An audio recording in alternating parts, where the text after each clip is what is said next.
Hello. In this problem, the electric field strength is given as a function of x and y coordinates. We're asked to find the electric flux through a sphere of radius r, and the center of this sphere coincides with the origin of our coordinate system. So, I think let us start by looking at a diagram of the situation. Okay. So this I've shown a sphere of radius r. Uh, One important thing here is the electric field depends only on x and y coordinates. So what we can do is let's take this sphere and then imagine cutting into horizontal rings. Okay, so slice the sphere into, say the sphere is made up of,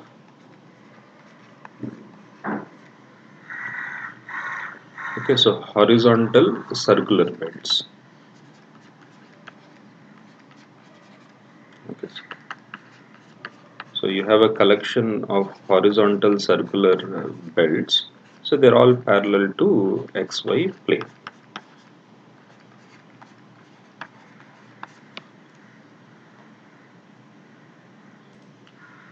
Okay, so I have shown a circular belt, thin circular belt at some height above the origin of the sphere.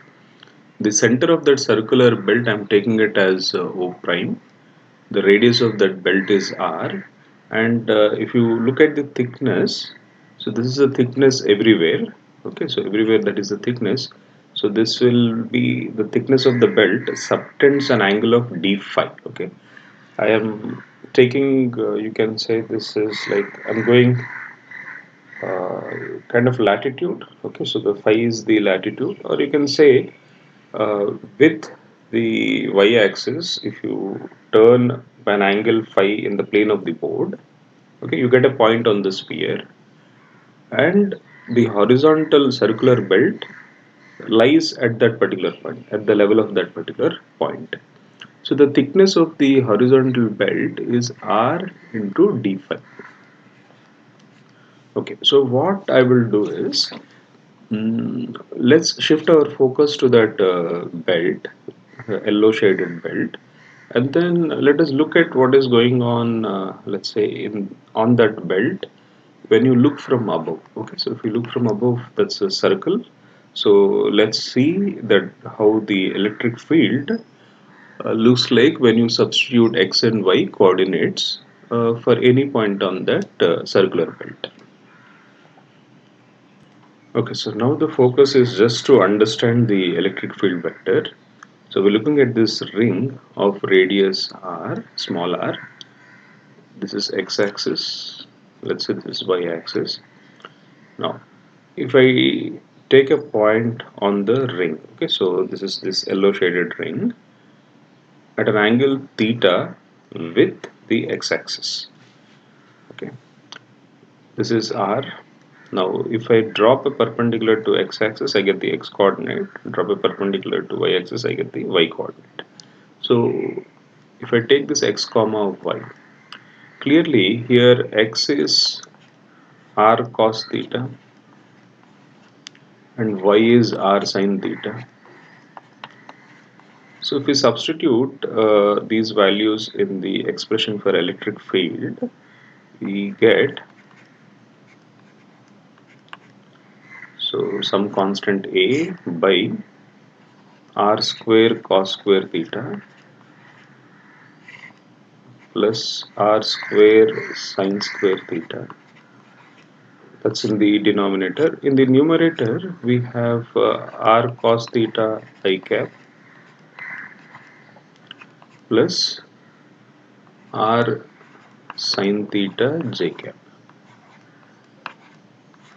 Okay, so this can be written as, so this will be a by, in the denominator we just have r square, and in the numerator, if you see, uh, that is r cos theta I cap plus r sin theta j cap. Think about it. So we can actually just write it as from the center of that ring. Okay, from the center of that ring, if you locate the point using this position vector r, okay, so that is basically r cos theta I cap plus r sin theta j cap. So it's just that vector. Okay, so the r vector I can write it as r cos theta I cap plus r sin theta j cap. Okay, so this is r vector, right? So this is r vector. Now from here I can write this as a by r into r vector by r. Let's say r vector by r. So I have some vector divided by its magnitude. I'll get the unit vector. So I'll get a unit vector which is pointing radially outwards. So we have, this is some unit vector. This is not a constant unit vector, but the magnitude is constant. So you will have some unit vector pointing radially outwards. Okay, the point here is, if you take any horizontal circular belt and select a point on that belt, the electric field there points radially outwards. Okay, in that circle. So in that circle, it points radially outwards. It's not along the radius of the sphere. Okay, so the radius of that whatever circle we take. So the magnitude of the electric field. Okay, if I'm looking at the magnitude of the electric field, that is simply A by R. Okay, magnitude of the electric field is A by R, but it is radially pointing outwards. Okay. So once we get the magnitude of the electric field, we need to look at the area because we are trying to calculate the flux. We need to look at the area. Now to get the area, so here let me write. I think we know the thickness, so let me write that to the side. The thickness of the circular belt is r d phi. Okay. Now I want to draw your attention to the area. So area is a vector quantity. Okay, so here at this height, if you look at the circular belt, and then you want to try and have a vector which is perpendicular to the area, so that would be radially outwards. Okay, so along the radial direction of the sphere. So the area vector, okay, so if I take a tiny area here, let's say, the area vector will be in this direction. So let's say this is n cap. Okay, this n cap shows the direction of area vector. Direction of area. Now this is true if you take any small patch of area on that circular belt. Okay, so the area vector is pointing along the radius vector of the sphere. Okay, so from the origin of the sphere. But we know when we calculate flux, okay, so when we calculate flux, the flux is integral of dot product of electric field and area. Okay, so we need the projected area in the direction, or let's say perpendicular to the electric field line. So in this case we know in this horizontal circle the electric field is pointing in this direction. Let's say if I take this point, the electric field is pointing in this direction. That's the electric field. I want area vector in the direction of the electric field. That means the plane of the area should be perpendicular to the electric field. So we have to take whatever area we have here, we have to take a cos component of that. But which angle shall I use? This phi. Okay. So here when we do this, we are supposed to do E. Okay. So the area of the ring, okay, circular belt, I will put, let's say, dA, and then I'll have to do cos of phi multiplied by cos of phi. So I'll do this in the next board. Okay, so this is what I'm saying. The flux is integral of the electric field, okay, so at any point on the circular belt. Okay, so this is field at any point on the circular belt.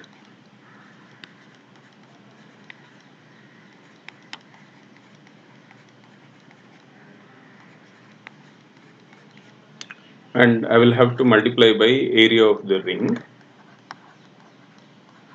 So I think let's say area of that circular belt, area of the belt, and we are only interested in a projected area, so I'll have to multiply by cos phi. Okay, now how do I get the area of that belt? Okay, so area of the belt will be, the belt has thickness r d phi and then radius small r. Okay, so again, if you take a pair of scissors, cut that belt and then spread it. Okay, so if you cut that belt and then spread it around, you will get this yellow belt, something like this. Okay, so that's your yellow belt. The thickness of this yellow belt is r d phi and the radius is small r. So we can say the length is 2 pi small r, and then from the diagram you can notice that the small r is capital R cos phi. Okay, so you can look at this from here. So what will this be? This is 2 pi capital R cos phi. So we can multiply the length and width to get the area of that circular belt. So we can substitute here. One thing might be slightly of concern. So this is flux and this is the angle. Okay, so this is just integral over a closed surface. So what I will do is I'll just put Fe here so that we know we are talking about flux here. Okay, so electric flux is, now let us substitute the values. Okay, so E, what did we get? The magnitude of E is A by R. Okay, so A by small r. Now small r is R cos phi. Okay, area of the circular belt. Length 2 pi R cos phi multiplied by R d phi, and then we have cos phi. Now what are the limits of integration? Here we are integrating with respect to phi. Let's say this angle is relative to the y-axis. So if I can go from this point to the topmost point. So the angle kind of swings from minus 90 degrees to plus 90 degrees. So the limits here will be minus pi by 2 to plus pi by 2. Okay, so here let's pull the constants out. Okay, so I think I'll lose one r. So I have 2 pi r a is a constant, and then one cos phi will be lost. There is only one cos phi. So cos phi d phi. So this is what we are integrating. Minus pi by 2 to plus pi by 2. So the integral of cos phi is sin phi. Okay, sin phi. And the limits are minus pi by 2 to plus pi by 2. So if you substitute the limits, I have 1 minus minus 1. So I get a 2 there. So the required electric flux here will be 4 pi Ra. Okay. So make sure you watch it again in case you're not following in the first go. This is a really nice problem.